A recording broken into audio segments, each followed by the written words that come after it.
Shalom, saudara yang terkasih di dalam nama Yesus Kristus. Firman Tuhan untuk kita pada hari ini dari Yohanes 6 ayat 66 sampai 68. Mulai dari waktu itu, banyak murid-muridnya mengundurkan diri dan tidak lagi mengikuti dia. Maka kata Yesus kepada ke-12 muridnya, "Apakah kamu tidak mau pergi juga?" Jawab Simon Petrus kepadanya, "Tuhan, kepada siapa kami akan pergi? Perkataanmu adalah perkataan hidup yang kekal." Demikianlah firman Tuhan. Ketika pikiran kita sudah mulai mengeras terhadap firman dan perkataan Kristus, dan diam-diam mulai menyimak rasa tidak suka terhadapnya, serta mau mendengar sindiran yang cenderung mencelanya, maka saat itulah kita masuk dalam pencobaan. Inilah kemerosotan rohani murid-murid ini. Banyak dari mereka mengundurkan diri, pulang ke rumah keluarga dan pekerjaan mereka masing-masing yang telah mereka tinggalkan selama ini untuk mengikut Yesus. Yang seorang pulang kembali ke ladangnya dan yang lain pulang kembali ke usaha dagangannya. Pulang kembali seperti yang dilakukan Orpa yang pulang kembali kepada bangsa dan kepada Allahnya. Sampai sekarang ke-12 muridnya tetap setia kepadanya. Meskipun iman sebagian orang terjungkir balik, namun dasar yang diletakkan Allah itu teguh. Maka kata Yesus kepada ke-12 muridnya, "Apakah kamu tidak mau pergi juga?" Ia tidak berkata apa-apa kepada mereka yang mengundurkan diri. Jika orang tidak percaya, pergi, biarlah mereka pergi. Bukan suatu kerugian kehilangan orang-orang yang memang tidak pernah menjadi miliknya, yang datang tak berjemput, pulang tak berhantar. Namun ia menggunakan kesempatan untuk berkata kepada ke-12 muridnya, menegur mereka dengan menguji keteguhan mereka untuk lebih memantapkan hati mereka. "Apakah kamu tidak mau pergi juga?"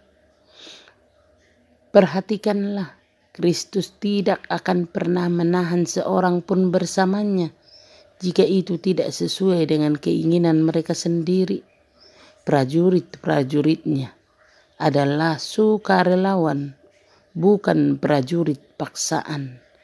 Di sini ia memberikan mereka hak untuk membatalkan dan memberikan kebebasan sepenuhnya kepada mereka. Perhatikanlah, semakin dekat kita kepada Kristus dan semakin lama kita bersamanya, semakin dalam diri kita menyatu dengan Dia.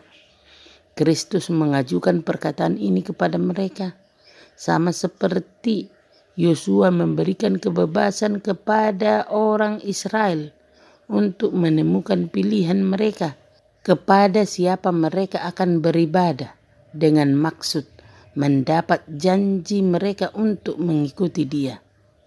Pertanyaan ini membuahkan hasil yang diinginkan. Hanya kepada Tuhan saja kami beribadah. Petrus selalu menjadi juru bicara bagi teman-temannya, bukan karena ia lebih banyak didengar oleh gurunya, tetapi karena ia telah lebih banyak berbicara. "Tuhan, kepada siapa kami akan pergi?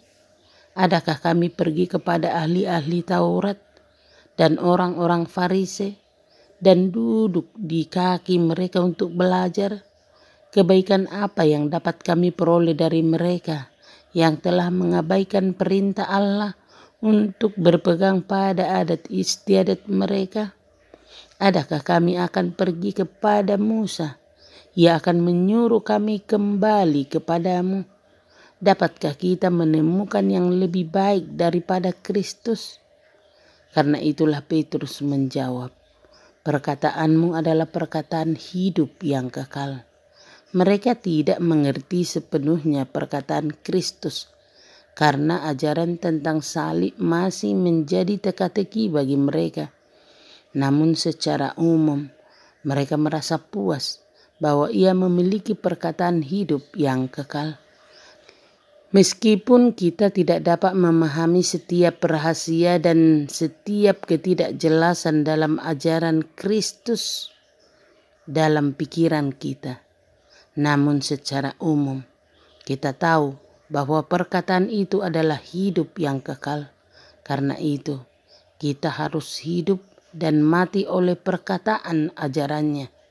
Karena jika kita meninggalkan Kristus, itu berarti kita mencampakkan belas kasihan yang disediakan bagi diri kita sendiri. Amin. Terimalah berkat Tuhan, kasih karunia dan damai sejahtera dari Allah Bapa kita dan dari Tuhan Yesus Kristus menyertai saudara sekalian. Amin. Selamat beraktivitas, salam sehat selalu, Tuhan Yesus memberkati.